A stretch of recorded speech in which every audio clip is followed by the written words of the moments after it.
Hi guys! So ngayon kasama natin si Sir Ed! Ayan! Our newly grad here in LTA. So ngayon, nakakatuwa kasi diba ilang weeks din tayo nagkakasama-sama dito. Talagang matinding pag-aaral. Pero ito talaga kasi knowledgeable na rin siya in trading. Diba? Magta-trade na rin talaga siya. Pero yung goal niya talaga na mas mahasa pa yung knowledge na meron na siya is talagang grabe. Andyan. So ngayon, bakit ka nag-enroll with LTA?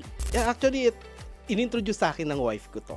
From the very beginning, talagang eager ako matuto ng Forex. Kaya lang hindi ko alam kung saan akong school papasok. All of a sudden, nag-inform yung wife ko na, Dad, dumaan na ba sa'yo si Coach Lady? Sabi niya sa akin ganun. Actually, yung wife ko is in Canada right now. So sabi niya sa akin, kung dumaan na raw ba sa TikTok ko si Coach Lady. Sabi ko, hindi eh. Sabi niya, try mo. Then the following day, pumunta po ako rito. Then nag-inquire. And after nun, the following day ulit, nag-enroll na ako. Ay, grabe. Talagang may commitment talaga siya. Kasi talagang nag-full course siya agad no?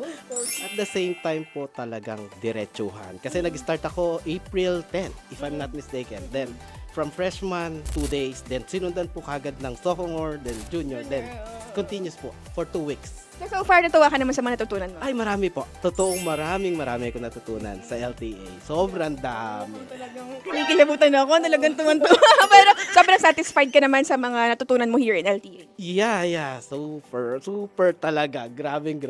So ngayon, ano yung mga pinaka-favorite na takeaway mo dun sa mga natutunan mo? Of course, yung number one yun, technical of course. Tsaka yung fundamental natin, talagang the best. Paano mo sa tingin mo tutulungan ka ng mga natutunan mo dun sa magiging trading mo? Like, ano specifically naiisip mo ng gagawin mo strategy mo dito after paglabas mo dito sa LTA? Yeah, gusto kong i-master yung katulad ng yung Bollinger Band and yung stocks.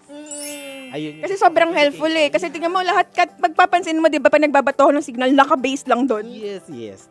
Tumatama naman. Tumatama po. Pero simpleng strategy lang, di ba? So, kailangan mo lang siya i-master, i-practice talaga, di ba? Kasi hindi mo naman kailangan gawing komplikado, di ba? So, yun yung nakakatuwa kasi nagkaroon kayo ng sistema. Di ba? And of course, community. Di ba?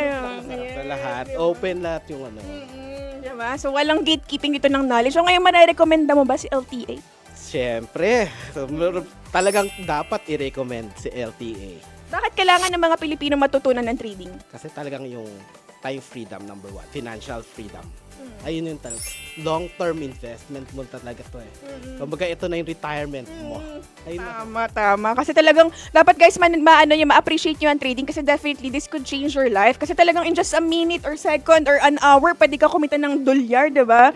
So, yung wife mo, uwi na. No, mag-stick ka. Actually, plan po namin mag-migrate ron. Sa Canada? So, actually, nagpe-prepare na lang po kami ng mga documents namin for migration. Uy, malay mo, pwede tayong mag-start ng doon, ng school. Kasi, alam niya guys, I'm really planning to extend and expand our LTA, not just here in the Philippines, but also in Canada. So, malay mo, isa ka na sa mga coaches. Bakit hindi, coach? Diba? Ayan, super excited. So, let's see if we will have parang further collaboration in Canada. So, sa mga nasa Canada dyan, ng mga Pilipino, ayan, naku, meron na kayong coach dito. Ayan, thank you, Sir Ed, and congratulations. Thank you. Thank you.